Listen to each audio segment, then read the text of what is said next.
really should be a campaign for those people with real talent that really deserves the advocacy that I think has been, forsaken for too long.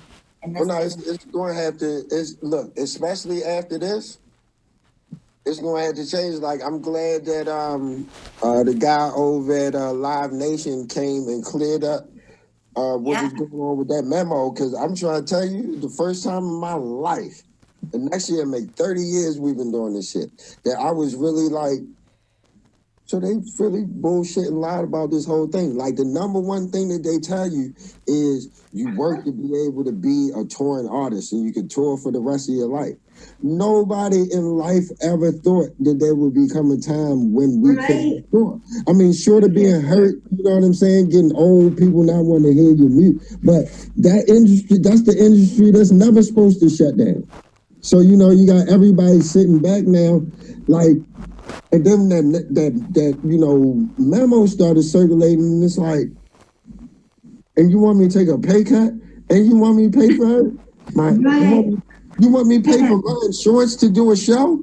I mean, what do you mean? Like, do you mean I need to, am I paying part of the insurance on the venue? Like, I don't understand. What are you saying to me right now? Yeah. You know what I'm saying? Like, and nobody, of course, I'm sure a bunch of people didn't read it at first, but I went right in there and I'm looking at it and I'm like, are you telling me that I can't never, like, I'm just going to never depend on that again. I'm going, whatever I need to do at this point, moving forward, I just don't feel like I can depend on that again in life. I don't care how many shows come back, because you just don't, that the one thing that's supposed to be, like with everything that we were talking about, that's our job security, working to be able to tour forever. So you took that away. Oh no, I can't fuck with you now. I needed that. We're gonna figure out something else, because that. Yeah.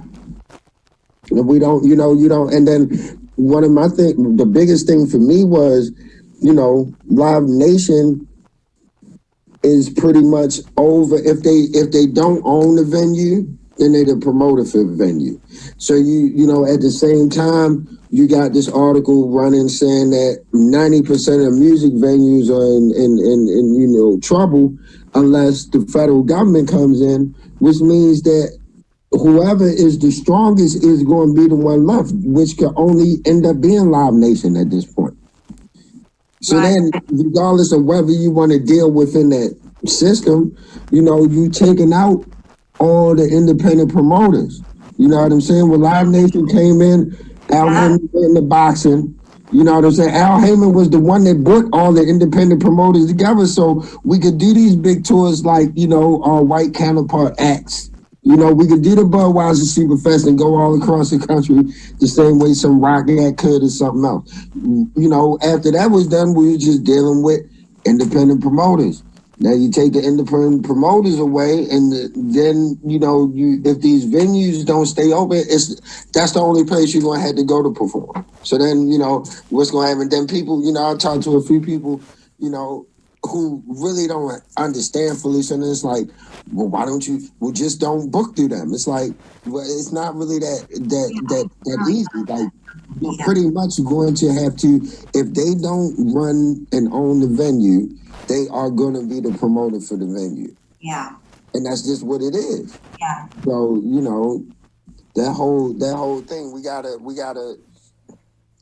do something else. We got, old people, in this business, as we get older, we shouldn't be worried about certain stuff. Now, if you ain't do right in your career, or if you made a bunch of terrible records and that's just what you fought to do, ain't nobody got shit to do with that.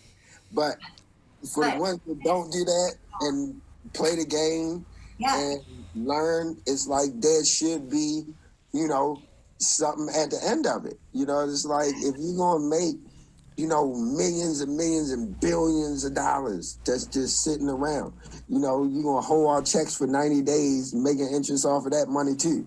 There is something there for people to be okay. And, be able to, like, my thing is, I want my kids at the end of the day not to be looking at me like I was crazy running around the world, and, be able to say, okay, I understand. Like, I see what you left us, for all the hard work